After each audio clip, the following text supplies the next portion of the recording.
کوئی بھی خدا کو آپ مانتے ہیں اس کو اس 4 لائن سے پرکھو.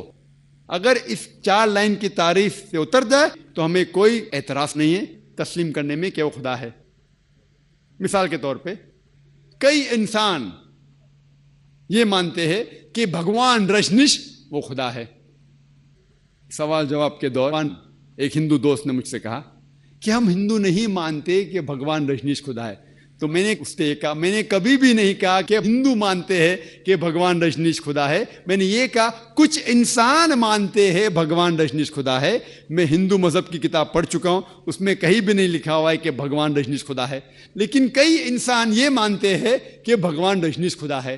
آؤ ہم یہ پرکھیں کہ بھگوان رجنیش سورہ اخلاص کے 4 لائن کی تعریف پہ اترتا ہے کہ نہیں. سب سے پہلا قل هو اللہ احد, کہو کہ اللہ ایک ہے. کیا بھگوان رجنیش ایک ہی ہے؟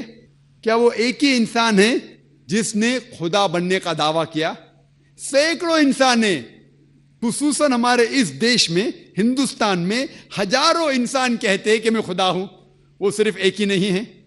لیکن اگر کوئی رجنیش بھکت کہے گا نہیں وہ یونیک ہے, وہ علیحدہ ہے, ٹھیک ہے, ہم دوسرے لائن پہ جاتے ہیں, دوسرے پوائنٹ پہ جاتے ہیں.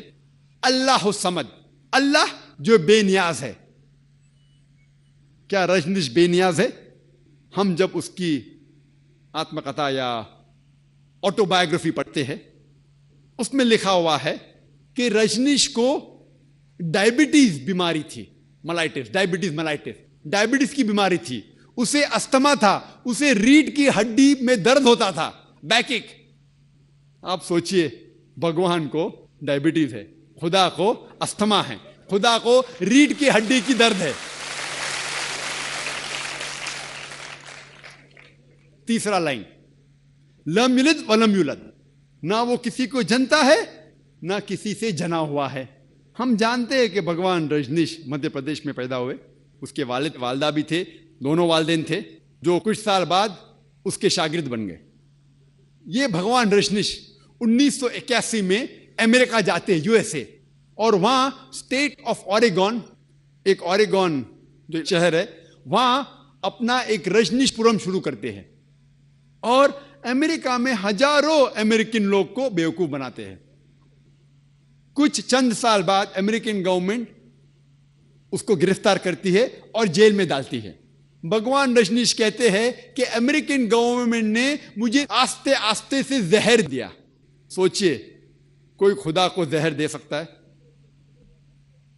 اور 1985 میں 1985 میں امریکن گورنمنٹ اس کو امریکہ کے باہر نکال دیتی ہے, لات مار کے نکال دیتی ہے. پھر سے وہ ہندوستان میں آتا ہے اور پونا شہر میں اپنا جو سینٹر تھا وہاں جاتا ہے, جسے آج کی تاریخ میں کہتے ہیں اوشو کمیون.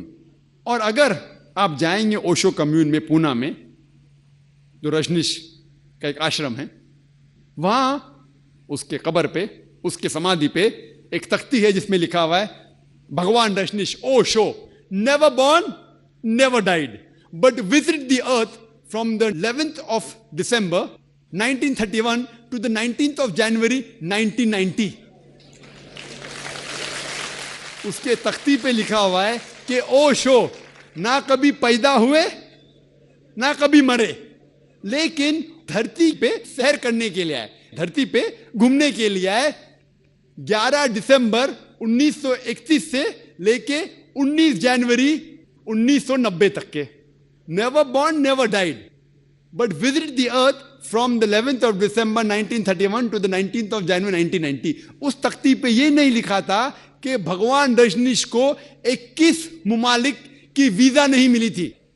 بھگوان آ رہا ہے دھرتی کی سیر کرنے کے لیے اور اسے ویزا کی ضرورت ہوتی ہے.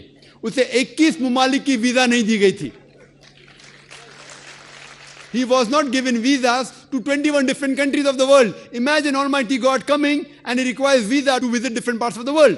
اور آرک بشپ آف گریس کے پادری نے کہا کہ اگر آپ رجنیش کو اس دیش سے نکال نہیں دیں گے تو ہم اس کے گھر اور اس کے چیلوں کے گھر کو جلا دیں گے. اور جو آخری لائن ہے وَلَمْ يَكُنْ لَهُ كُفُوًا أَحَدٌ, اس کے جیسا کوئی بھی نہیں ہے, اس کا ہمسر کوئی بھی نہیں ہے. یہ تو صرف صحیح خدا کے علاوہ کوئی بھی نہیں پاس کر سکتا.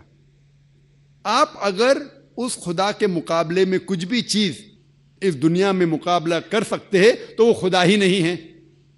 ہم جانتے ہیں کہ رجنیش عام انسان جیسے ایک ناک تھے، ایک منہ تھا، 2 آنکھ تھے، 2 ہاتھ تھے، سفید داڑھی تھی. اگر آپ کسی کے ساتھ خدا کا مقابلہ کر سکے تو وہ خدا ہی نہیں ہے. مثال کے طور پہ اگر کوئی شخص کہتا ہے کہ خدا 1000 گنا آرنلڈ شوارزنیگر سے طاقتور ہے. آرنلڈ شوارزنیگر کا نام سنے ہوں گے آپ نے. آرنلڈ شوارزنیگر جس کو لقب ملا ہے مسٹر یونیورس، سارے جہاں میں سب سے طاقتور انسان، اس کو ٹائٹل ملا تھا سب سے طاقتور انسان آرنلڈ شوارزنیگر. اگر کوئی شخص کہتا ہے کہ خدا 1000 گنا آرنلڈ شوارزنیگر سے زیادہ طاقتور ہے، آپ اگر خدا کا مقابلہ کسی سے بھی کر سکے، کس سے بھی کرتے ہیں، چاہے وہ آرنلڈ شوارزنیگر ہو، چاہے وہ دارا سنگھ ہو، یا چاہے کنگ کانگ ہو، چاہے 1000 گنا ہو، لاکھ گنا ہو، یا کروڑ گنا ہو، اگر آپ خدا کا مقابلہ کس سے بھی کر سکے اس دنیا میں، اس کا ہمسر کچھ بھی ہے، کس سے بھی آپ کمپیئر کر سکے تو وہ خدا ہی نہیں. وَلَمْ يَكُنْ لَهُ كُفُوًا أَحَدٌ. یہ 4 لائن کا ڈیفینیشن ہے سورہ اخلاص قرآن مجید میں خدا کی تعریف میں.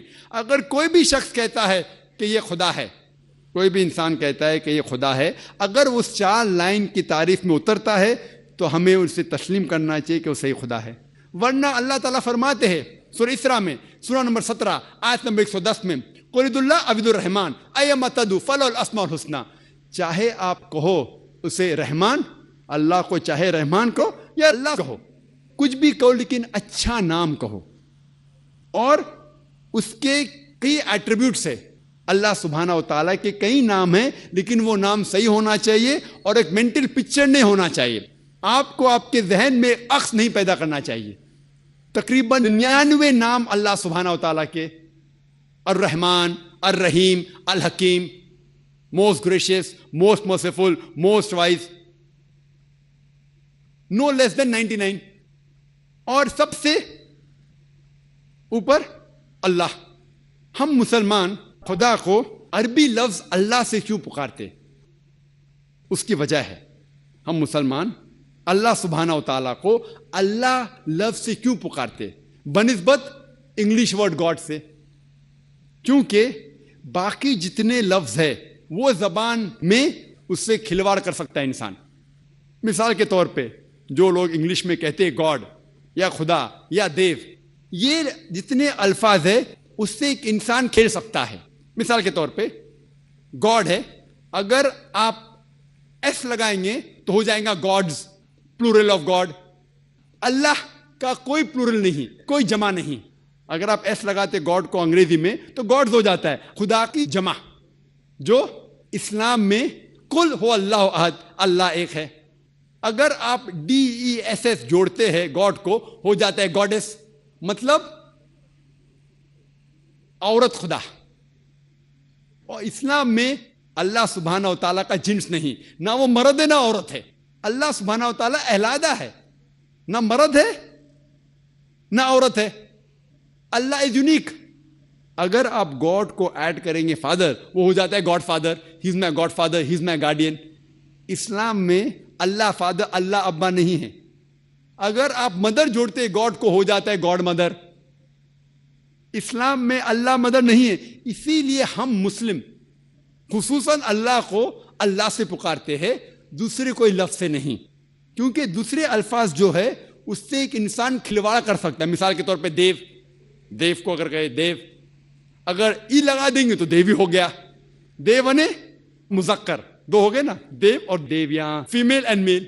اسلام میں God is neither female neither male, نہ مرد نہ عورت ہے. دیوتاؤں یعنی بہت سے دیو ہو گئے. تو اسی لیے ہم مسلمان خصوصاً اللہ کو اللہ سے پکارتے ہیں. لیکن جب میں تقریر کرتا ہوں جو غیر مسلم کے سامنے جسے اللہ سبحانہ و تعالیٰ کے بارے میں صحیح علم نہیں ہے، تو میں لفظ گاڈ استعمال کرتا ہوں، لفظ خدا بھی استعمال کرتا ہوں جس طریقے سے آج کر رہا ہوں. لیکن میں یہ کہنا چاہتا ہوں کہ خدا یا گاڈ اللہ کا صحیح ترجمہ نہیں ہے.